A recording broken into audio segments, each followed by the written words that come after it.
Have you bumped into any journalists at your local petrol station recently? At North Ride, no ride. The billboard's blank, the taps are off. Prices are continuing to rise as they have been all month. I just want to give you a shot at this Shell servo. When we came onto air early this morning, it was roughly around $2.30 a litre for unleaded. It's now gone up to $2.50, $2.54. Wow. Covering an energy crisis is tricky. There's no explosions or protests, just vaguely distraught motorists furrowing their brows at unpleasant roadside signs. I wasn't looking at the price, thinking, then I looked at the next minute, it was $90 in there, and I thought, fuck it, me. Bloody hell, driving around all day, it's hard. For people younger than 60, all of this feels unprecedented. Something happening far, far away on the other side of the world has caused the price of diesel to almost double in a few weeks, and has sparked concerns that we might run out of it. There are currently 38 days worth of petrol and 30 days of diesel and jet fuel in the national reserves. The thing is, this isn't unprecedented. It is something that has happened before. The shocks we saw in the 1970s. In the 1970s, oil prices skyrocketed, triggering a global economic crisis. And what caused those oil shocks back then? Supply shortages and price spikes caused by conflict in the Middle East. Ah yes, all very familiar. But I think there's something fascinating in comparing the oil shocks of the 70s with what we're all living through right now. See, after those massive economic crises in the 70s, the United States spent enormous time and resources trying to stop something like that from ever happening again. And yet, here we are. So what went wrong?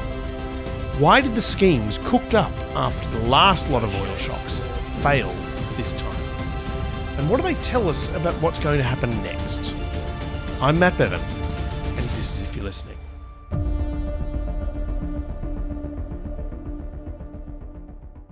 While we've been making the last few episodes, I've been working on an overarching theory about what's going on here.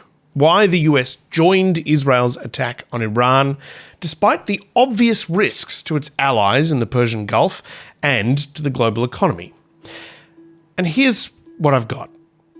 Since the end of World War II, the United States has been trying to balance two primary interests in the Middle East. Our number one commitment in the Middle East is to protect the right of Israel to exist permanently, and to exist in peace. So that's interest number one. The other one is this. The unimpeded flow of oil through the Strait of Hormuz is a vital U.S. interest.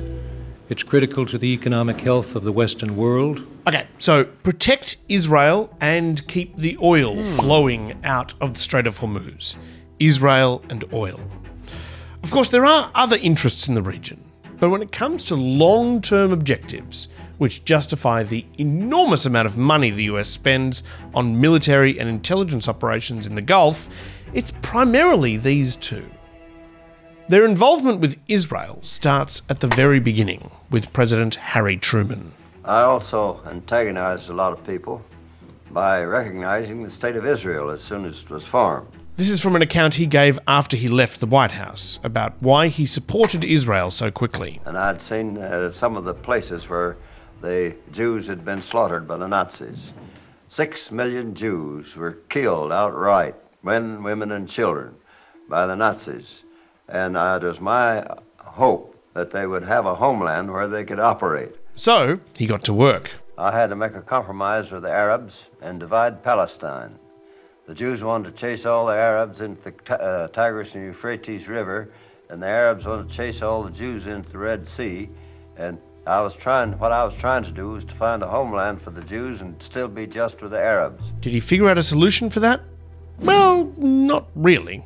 But anyway. Something had to be done. We went ahead and done it, and had it done, and now it's working out. Eventually, I think we'll have them all satisfied. Sure, sounds good. Israel's off and running. So what about the oil? Well, let's head to Iran in 1953.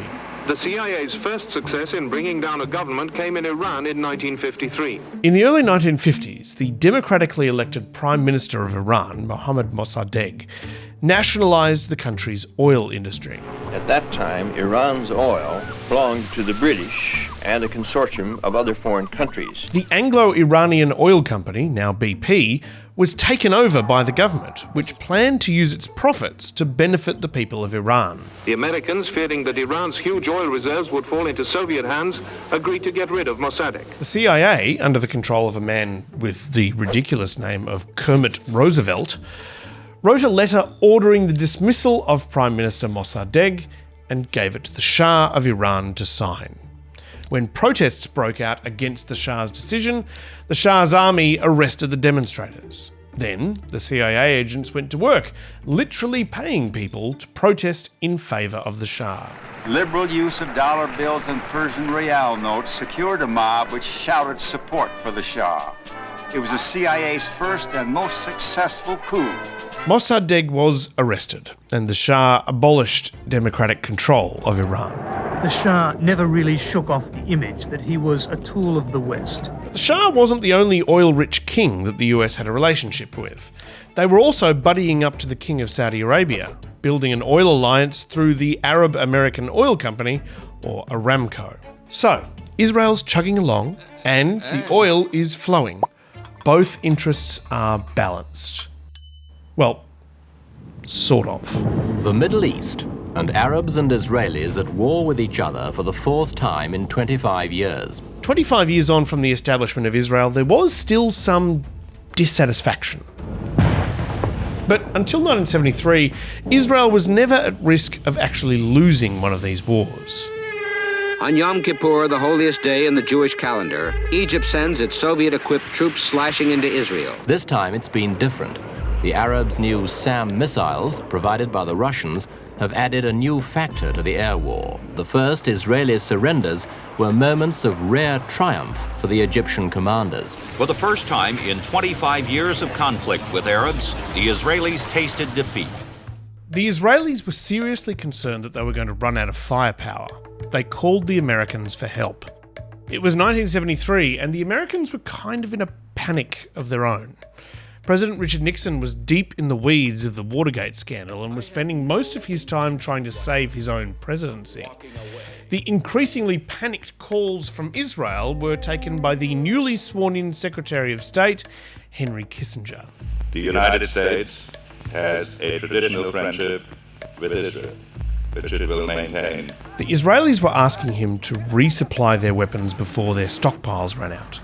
Kissinger recalled there was hesitancy from the US military. They were concerned that resupplying Israel with weapons would undermine America's relationship with oil-supplying Arab states like Saudi Arabia. The Defense Department was geared to the Saudi relationship and to the Arab relationship. And they did not want to produce a situation of crisis. The situation was tricky. The Nixon administration's economic policies already had caused occasional minor domestic fuel shortages, and prices were on the way up. Meanwhile, the King of Saudi Arabia had warned that he would cut off oil supply to the US if Nixon supported Israel in the war, threatening to use what he described as an oil weapon. Henry Kissinger faced a choice: keep Israel alive or keep the oil flowing. He took the issue to Nixon. And I said, I will not let Israel go down the tube. American planes began arriving in Israel to resupply them with weapons. Israel survived. But what about the oil? The Arabs had produced a weapon few thought they would ever use. OPEC, the Organization of Oil-Producing States, announced that oil production would be cut by 5% every month until Israel withdrew behind its 1967 borders. They fired their oil weapon. I think we can cut down production to, let's say, 20%. You think Europe or Japan or the United States can survive with this? With a shock, the industrial nations realized just how vulnerable their dependence on oil had made them. So that was the 1973 oil crisis. Just a few years later, there was another one involving America's old mate, the Shah of Iran. Iran, because of the great leadership of the Shah, is an island of stability in one of the more troubled areas of the world. Turns out that overthrowing a democratically elected government and propping up a puppet king isn't a foolproof way to ensure lasting oil supply.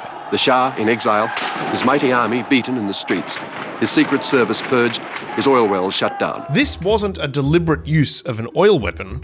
It was a US-backed regime collapsing into chaos. Shipments stopped leaving Iran 6 weeks ago. 10% of the non-communist world's oil. What emerged from the Islamic Revolution of 1979 in Iran was a regime which built a big part of its identity around the simple chant, "Death to Israel, death to America."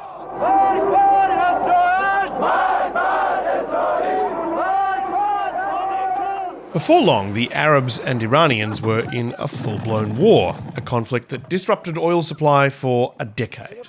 The balancing act had failed, and the results were extraordinary.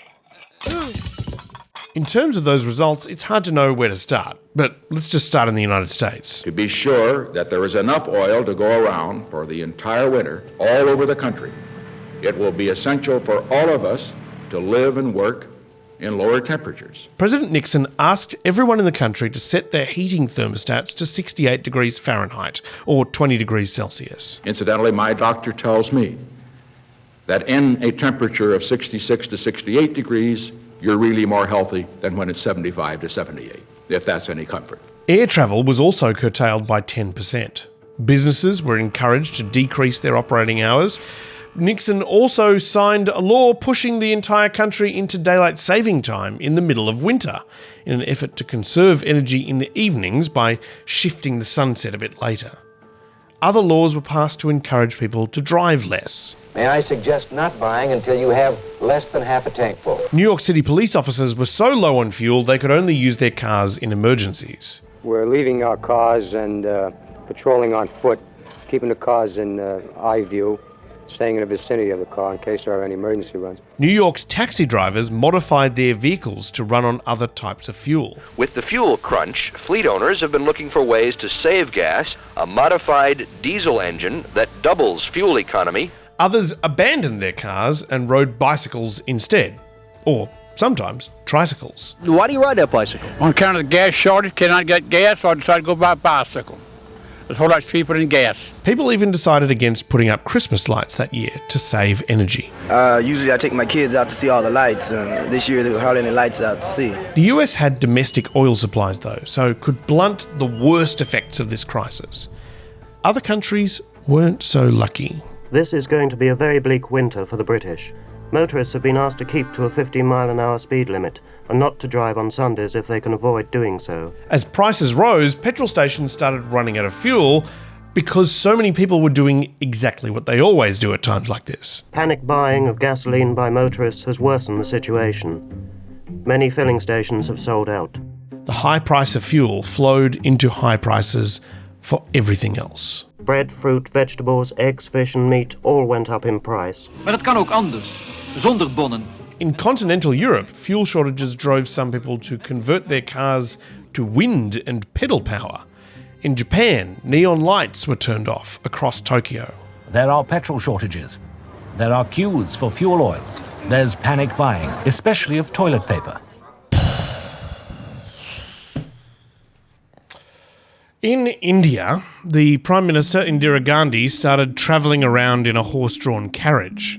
In Australia, petrol was rationed based on whether your number plate ended in an odd or even number. Officially, today was for the even numbers, but this didn't deter a high number of drivers with odd-numbered plates sitting through the long, hot queues. Petrol station queues were common all across the world. There was some debate among the people in the queues about what the cause was. I think it's just a symptom of a disease called capitalism. The situation is caused by people using their credit cards. There were lots of reasons for it, I suppose, but from a foreign policy perspective, there was one main cause. In both 1973 and 1979, the global economy paid the price for botched American intervention in Middle East politics, trying and failing to balance their interests in Israeli security and oil production. The oil crises of the 1970s were incredibly disruptive and chaotic. Each night, reporters in petrol station parking lots right across the country spoke about the pain they were causing everyday people. Just like today, only with bigger mustaches. Because they didn't just mean queues at petrol stations, they also contributed to massive inflation. As we discussed in our Black Swans episode about transport, the 1970s oil shocks caused a seismic shift in global energy and transportation policy, and have had huge implications for US foreign policy. Ever since, the US has been far more careful in their efforts to balance these two key interests in the Middle East, without triggering another crisis. They've been building strong relationships with Arab states in an effort to disarm the oil weapon. They've tried to foster peace agreements between Israelis and Palestinians. Of a comprehensive peace settlement for the Middle East. Ladies and gentlemen, the time for peace has come. We mark the dawn of a new Middle East. At times, the US has resorted to military action to try and stabilise the region. But before taking those steps, US presidents weighed the risks. Would it jeopardise Israeli security or oil supply? If the answer to either of those questions was yes, then they generally wouldn't do it. Meanwhile, the US has been trying to make itself immune from oil shocks by developing domestic oil supply. We will drill, baby, drill. Though, as we discussed in our last episode, the world oil market is one market, and should Persian Gulf oil supplies be disrupted, the oil prices will rise for everyone. I'm sure we'll have a productive discussion. For years, Israeli Prime Minister Benjamin Netanyahu has pushed the US to prioritise Israeli security over oil. I think it's the height of folly. It's the quest for peace at any price. But US presidents, from Clinton all the way to Biden, have resisted. It's Israel's right, of course, to lobby the US government. We must all stand together to stop Iran's march of conquest, subjugation, and terror. The US government just isn't obliged to listen to them. But finally, a US president did listen. Does anybody recognize this man? And followed Israel into a war that was obviously going to interrupt oil supply, without doing anything to prepare the global economy for the impacts. I don't know whether Donald Trump just didn't understand the delicate balance that every president for decades has been maintaining, or if he didn't care. But he picked a side, like Nixon and Truman. It's worth remembering that when Nixon made that choice, Israel was facing an immediate existential threat. That was not the case for Trump. He didn't grasp that the choice wasn't, should I bomb Iran or not, but was actually, should I do what Bibi Netanyahu wants, or do I want oil to stay under $100 a barrel? The balancing act has failed once again. I don't know how much like the 70s this is going to get. I'm just hoping that I don't have to get into disco.